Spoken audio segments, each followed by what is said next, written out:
They showed up at my front door with badges, uniforms, handcuffs, the whole deal, and told me I was under arrest for HOA violations.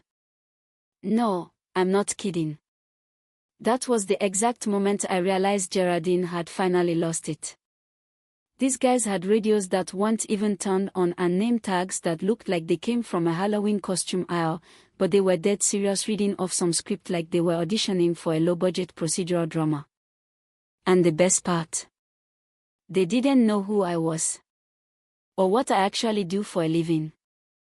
Which, spoiler alert, made this whole circus fall apart faster than a wet cardboard box. Let me back up a sec. I moved into Sycamore Ridge a little under a year ago. Quiet place, big trees, decent folks for the most part. I picked this house specifically because it was outside the HOA boundaries. I did my homework, checked the parcel map, had a lawyer verify everything. No monthly fees, no paint color approvals, no one breathing down my neck about how often I mow. It was supposed to be peaceful. But then I met Geraldine McKenna. Now, if you've never lived near an HOA president with a God complex, let me paint a picture. Geraldine's the kind of woman who irons her jeans, wears a whistle when she walks her dog, and has a clipboard that matches her mood. She doesn't just enforce the rules, she is the rules. And she doesn't care if the law's not on her side, because in her head, Sycamore Ridge is her kingdom. And buddy, if you don't bow down, she makes you pay literally. She noticed me the week I moved in.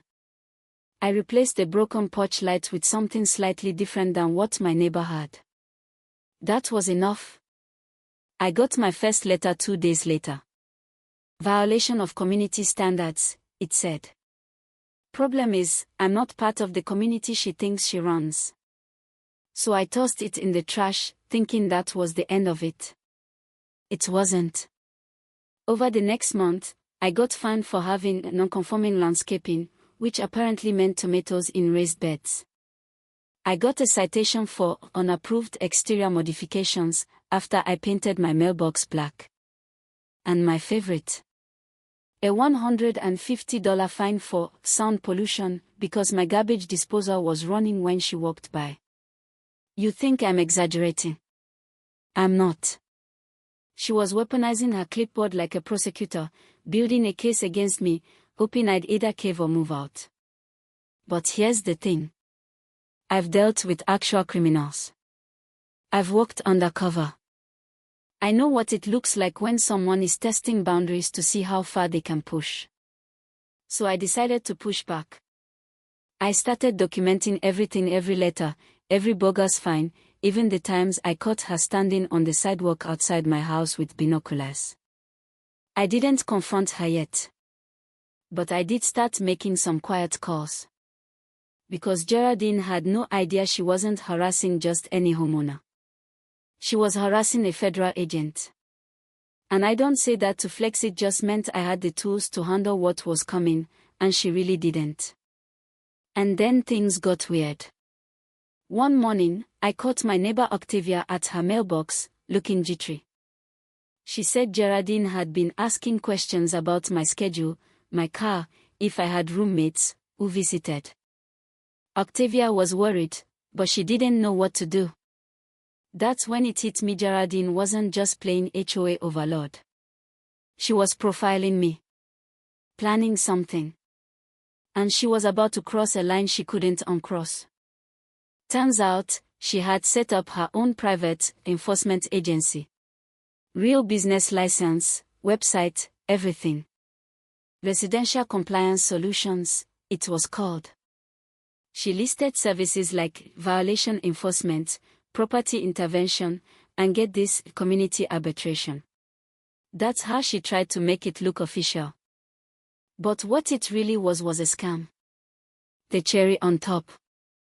Her officers were just 2 guys she hired from Craigslist who thought they were doing private security work. They had no idea they were about to commit multiple felonies.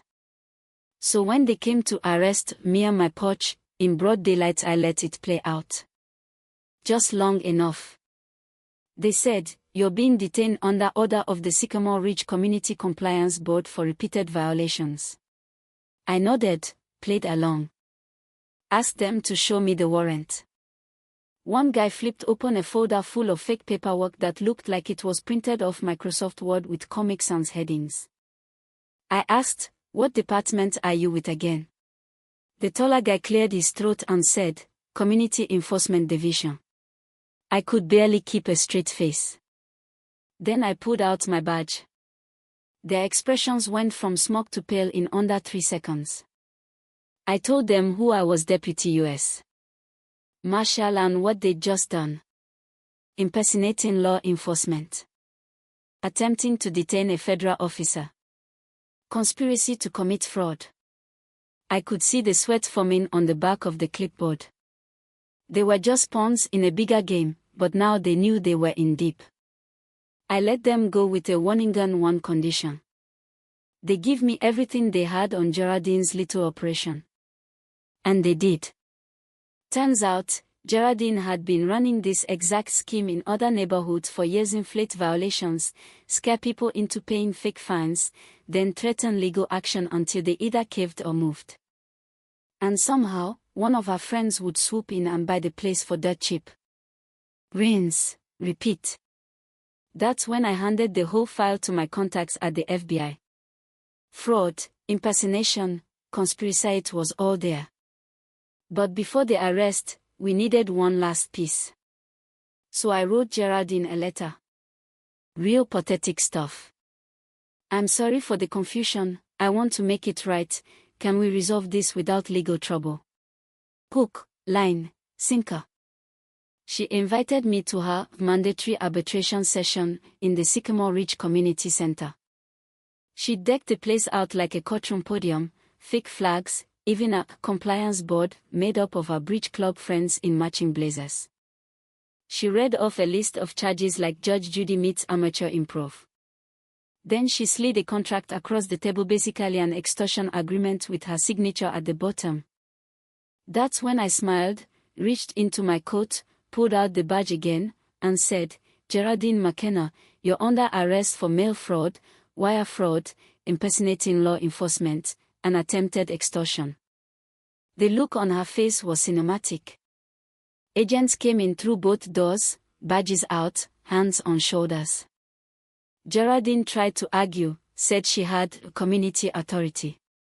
The lead agent, a no-nonsense woman named Blackstone, just said, "Not anymore." They led her out in cuffs past her stunned board of directors, who suddenly remembered they had errands to run. The whole room was dead silent except for the satisfying click of the door closing behind them. In the weeks that followed, the neighborhood changed. People smiled again. Talked again.